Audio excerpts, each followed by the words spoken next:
Hello, hello, and welcome back to Minotaur Hotel. We just saw Gene off, We chose the boar, because he's the cutest of those three. At least to me. I mean, the wolf is cute, but not in, that way. In like a he-dog kind of way. After seeing Gene off, you head to the office to plan the activities for the day. You can now go talk to Robert in the lounge.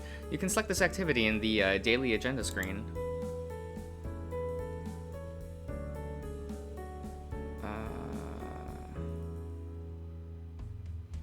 Idle.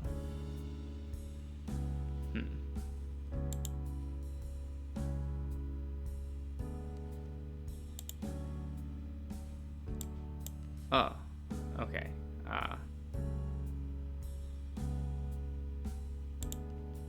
I guess I can't click him. Okay, well, we'll do Robert. That seems fine. Can I not? I can click you. I can no longer click. Quota is unavailable. Okay. Okay. Confirm. Done planning. Ever since Robert has arrived at the hotel, he had claimed one of the tables in the lounge as his own. He would spend hours there reading, seemingly paying no attention to the rest of the guests. In return, the others didn't bother him. They would throw curious glances at him, but not hold them for very long, not wanting to disturb the demon. One must wonder if he feels lonely, seeing as the both of you are available. You elect to spend some time with him. There are a few questions eating away at you. Okay. Hi, Robert. Hello, Mr. Josh. I hope you're having a pleasant afternoon. I am, yes. And I hope I'm not being insensitive, but would you be okay with answering a few questions? I suppose it's only fair. Asterion did entertain my questions about his culture, so I should, follow his example. Plus, I know how curious mortals are. I may not be able to answer everything, but ask away. For starters, I wanted to know a bit about where you're from. I assume it's Hell. Hell. Now that is more complicated than you may imagine.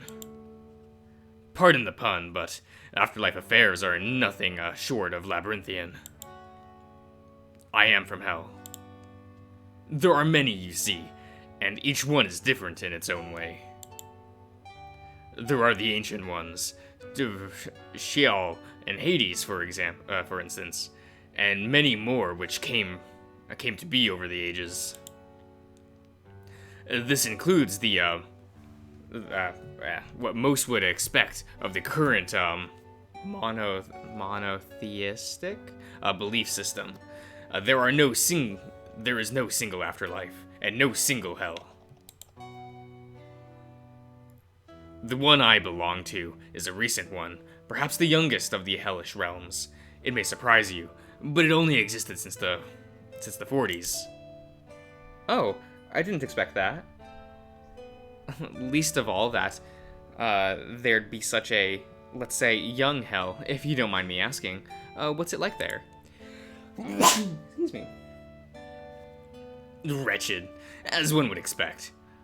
But not in the predictable way. You see, the hell I'm from is called Nuremberg, and our jurisdiction encompasses crimes of scale. The 20th century brought that about unprecedented potential for harm, you see. Nowadays, hundreds of thousands of lives can be harmed inadvertently with a single click. The traditional afterlives were ill-equipped to deal with those matters.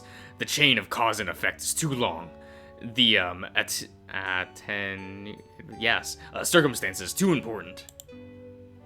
And so, Nuremberg was created to judge and house both the predators of crimes of scale and their victims, if they were robbed of the condition. Yes, robbed of the conditions that would grant them salvation, that is. To put it bluntly, one can be massacred by circumstances that they never stood a chance. The predators toil so their victims may yet achieve salvation. A very unorthodox hell. If that's enough to assuage your worries, you may know my role in Nuremberg is not unsightly. I'm a prosecutor. I prosecute criminals of scale and, by extension, defend the souls of those they harmed. Now, Mr. Josh, do you still have questions? I do, but I don't want to bother. It's no bother. Please, go ahead. Thank you. It's just that I'm curious about Hades in particular. Could you tell me more about it? Hades, as in the ancient underworld realm of Greek legend. What do you want to know about it? I'm genuinely fascinated about it. Yeah, fascinated, yeah. And I wonder what happened to it. Does it still exist? Oh yes, no doubt about that. An afterlife realm is still, like that, is very stable. Gods and divinity, in general, require worship. Many of the old gods have disappeared as a consequence of their, dwindling following. Which is why afterlife realms are strong, you see. As long as their population worship their god, the realm remains sustainable. I am not privy to any special knowledge about Hades, however. I know it exists, and it's doing well. And, as always, none can escape from it. That said, since there are no more worshippers, I don't think new souls are accepted into it. The gates closed long ago. Unless you are friends with Charon, that is. Afterwards, Robert tells you about the books he's been reading, and then you go on with your day. Let's check in on the R&D team. Made some progress, but no project was completed. Let's check in on the exploration team. Your team found 3... Yeah, fuck yeah! Other than that, your exploration team didn't make any new discoveries, any big discoveries. Oh, that's good. That's good.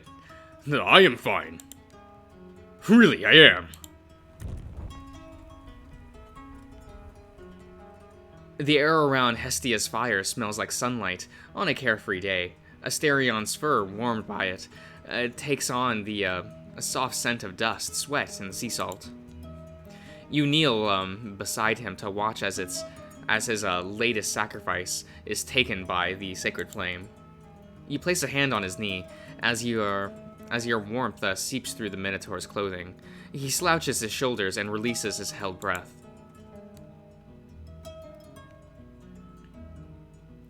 His hand settled atop yours, fingers splayed like a child, too tired to make an attempt at being tidy. Thank you for last night, however. You helped me, to settle all the thoughts galloping inside my head. You're welcome. You draped an arm over Asterion's shoulder, or as much as his, steppe, yes. Back as you can cover. By the tips of your fingers alone, you can pull him close. He leans until his head rests against yours, a horn only just touching the back of your skull. Close as you are, you can't help but notice that the smell of sunlight comes not from the fire, but from the Minotaur's warm fur. Oh!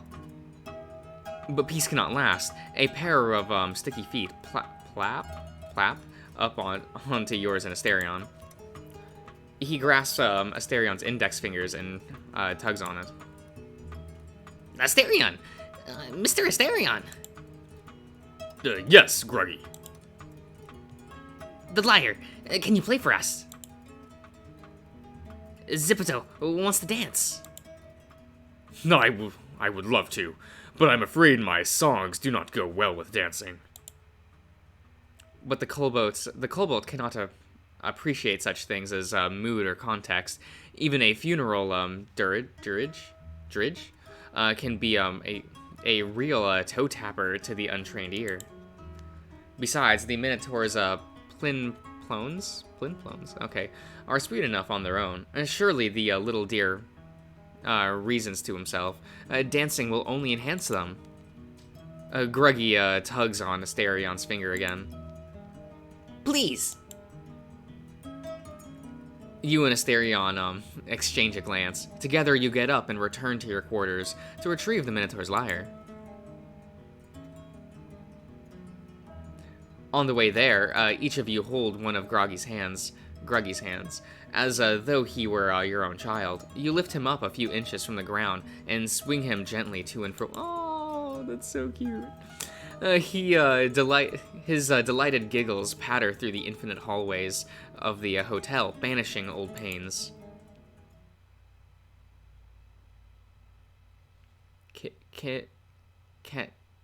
Kenbish? Kenbish. Yes. Protected by the cover of night. Aided only by a Soviet era flashlight, the young man hunched behind the steering wheel threw a set of bone dice between his thighs. Wait. Okay. 3 dice thrown 3 times. All the results tallied in a yellowed notebook, and then the same process 2 times more. His notes were as followed. 1 equals 9, 2 equals 7, 3 equals 5. Do I have to remember this? 4 equals 3, and 5 equal 2. 6 equal 1. He chewed on the pencil, then checked the previous page for guidance. He had gotten his combination once before. What had resulted was his truck's tire bursting during a road trip, which had almost ended in its rolling over. His father got in thrice. A camel's kick had missed his jaw by an inch. A thief had stolen a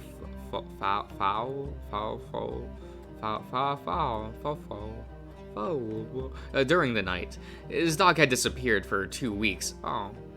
And returned with a crippled leg. His stomach felt as though filled with coals and living fire, and the brisks at the back of his neck stood on end.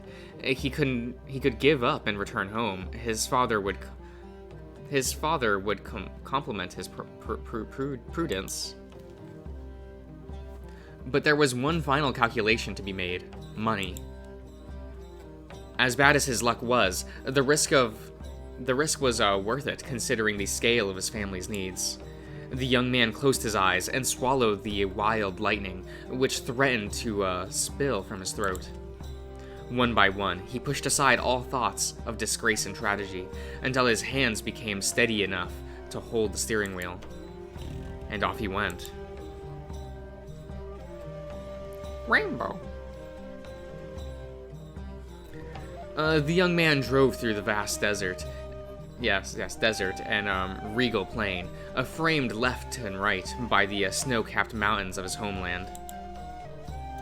He slept under a star-painted sky, surrounded by the towering spirits of his ancestors,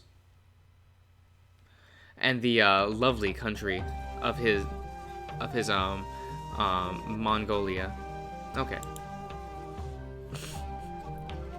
And during daytime, once all sourness had given way to cheer, he sang in his mother tongue, that unforgettable legacy of his people.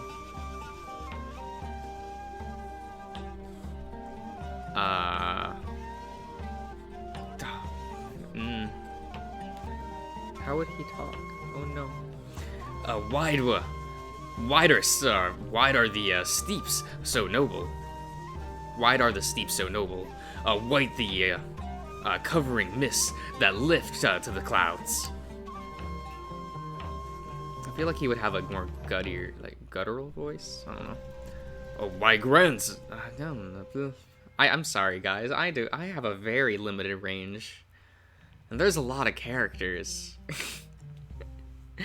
it's hard. Oh, my grandson. The scent of the wind, while safe in the gur is sweet. Mighty was his journey to the capital, but mightier was his spirit, and vast was the land, but greater was his ambition. Sweat of effort from man and steed, swearing poets, cheering grapplers till able. Okay. Sweet aromas of other food, swell into cheer, the Nodum greet. Oh, that's Mongolia's capital welcomed him into the bustling streets just in time to enjoy the country's greatest event, Nodum. Centuries old, it comprised the 3 games of men: archery, horse riding, and wrestling. The young man had competed many times, but only in the province. Okay, got there. His performance had never been quite good enough to classify for the national celebration. One year his bowstring snapped, then its wood had splintered. On the following, his wrestling garments had come undone, there in the middle of the ring, and on the next, his horse had fallen ill on the night before the event. But that mattered little now, for he was there in the capital on a different mission: to cook, sing, bring cheer, and earn money to his help his family. Days of old pass. Fathers hunch over. Daughters, sons carry on shoulders. Dappled steeds and to bring families plenty. Damn the sons who can't provide. The camels bleat. He was the oldest son, and as with all holding this distinction, he was given the finest the family could provide, which, for their humble condition, amounted to scant few privileges. Still, he enjoyed one luxury none of his siblings did: a proper charm to hide his true nature, a boon he was eager to repay. Kinbish was the young man's name, and to accomplish his goal, he needed one thing: money. He parked the truck near the stadium and then got to work.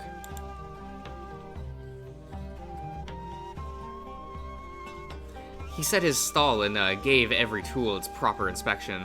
The hardy knife marbled with the scratches, and sharpening the cutting board. Cutting board streaked with battle scars, and trusty pan eager to begin its labor. He mixed and readied the dough, cut and spiced the filling. Yes, set the beverages to cool in the icebox. The stall was decorated, and his siblings' drawings of his favorite trinkets, humble may they be, all the while he sang. Wonder of man, lovely renowned receiver. Wonders he again home, a pride of his grandparents, one with the people, Leon provider. Won his own name through strength and feat. Once it was all set, he wasted no time. Every minute was a potential sale, and, by extension, a chance to bring him closer to his goal. Patrons come and went, competitors in their, embroidered, that's it, garments, spectators on their way into the stadium, and workers on their way out. A constant stream of faces, some of whom he recognized as customers from previous years, but who but who never recognized him back. All who gazed upon the young man's face struggled to catch any remarkable features. In fact, after a handful of minutes, none could remember a single thing about the stall's vendor. Kenbish's charm, the best his family could muster, was scarce in magic, and did very little good. He was faceless, unremarkable, utterly forgettable. His cooking, however, was very much otherwise, so much that patrons returned time and time again, guided by faint memories alone.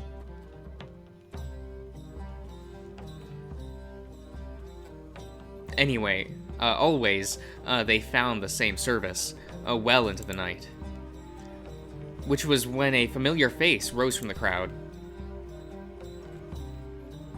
Kenbish looked at the man, eyes glimmering, neck tense, bristles standing up as though electrified. His breathing had ceased altogether, but he felt old scent of the man's sweat mixed with grass. Oh my god, excuse me. As they had wrestled. Then his breath, while rough-knuckled fingers had brushed the boar's wrist, the honeyed taste in his mouth, and the sweet emptiness left by his departure.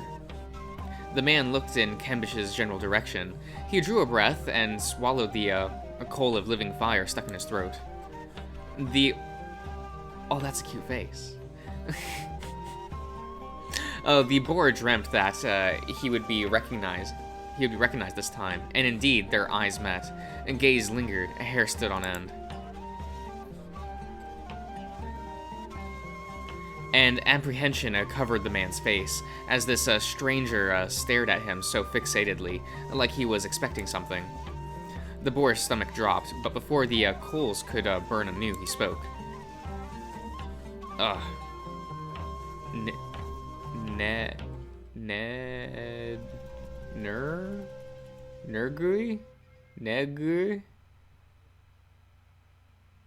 Nergui? Okay. A last shred of hope remained. Maybe he remembered Kenbish, but was only pretending not to. That did not seem nearly as bad as the alternative.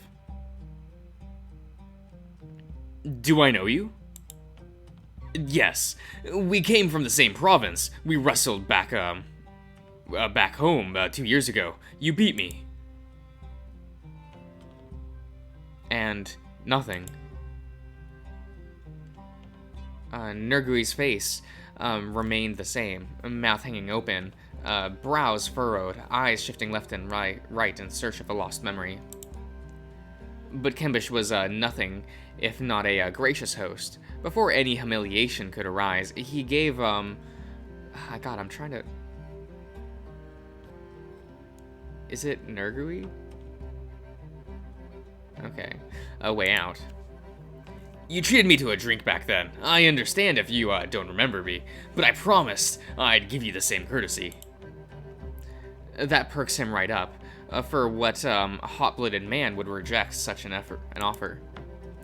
And so the boar served him only overfilled cups and plates until well into the night. Kenbish led the conversation, with questions far too precise to come from a stranger. How's your mother? Has your mother stopped smoking? Did your father's leg heal well? Nergui answered, kinder, sweeter than with each question, but almost more sorrowful for not remembering this man who knew him so well. When the time came to say goodbye, he gave Kenbish a bone-crushing handshake, followed by a hug that lingered both for too long and not long enough at the same time. I'm sorry for not recognizing you. I must have been so drunk. Even now I struggle to remember our match. It's fine, man. I'm, not very remarkable. I get that a lot. You plan on coming again next year? I do. And if, fortune smiles, I'll also attend our, province's competition as well. Then we'll meet and fight again, Kembish, right? The boar nodded, eyes, frozen, drained of emotion. We'll see each other next year, and I'll treat you to another drink then. Next year.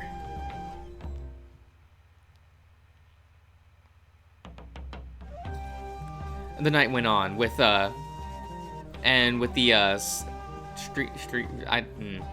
I don't know. I'll end the part here, actually. That sounds like a good idea. I'm stammering, guys. It is what it is. I'll see you around.